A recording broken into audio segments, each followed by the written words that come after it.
A lot of woodworkers share space in a garage or outbuilding with the rest of the family. The table saw gets shoved aside to make room for a car or bikes, you name it. And it may be weeks or even months before you use it again. A lot can happen in that time, so it's important to give your saw a quick inspection before you use it. Here are 8 things to look for. First, check the blade guard for damage. Make sure the splitter isn't bent and that nothing will come into contact with the blade when it's turned on. Check the blade itself. If something has been thrown on top of the saw, especially if you don't have a blade guard, one of the saw's teeth may have been damaged. You don't want a piece of that carbide flying off at you. Check the fence.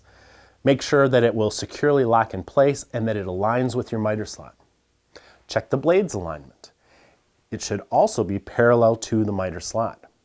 Check the cord for damage. Make sure the switch works properly so the saw can be turned off quickly if you need to.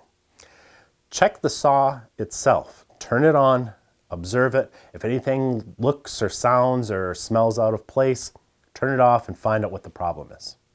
Make sure safety accessories have not walked away on you, including your push block and your eye and ear protection. And number 8, clean up your environment. Junk piled on top of the saw, even away from the general cutting area, can shift and fall, causing a dangerous distraction at the worst possible moment. The floor around the saw should also be clear of tripping hazards or obstacles.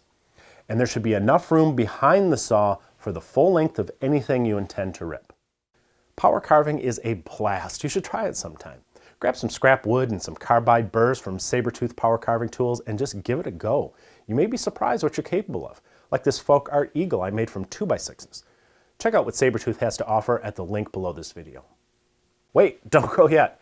If you're new here, please subscribe and remember to ring the bell. I would really appreciate that. Give us a thumbs up, or better yet, leave us a comment. I always read them. And be sure to check out the latest issue of Stumpy Nubs Woodworking Journal. It's always packed with tips, tricks, and tutorials designed to make you a better woodworker.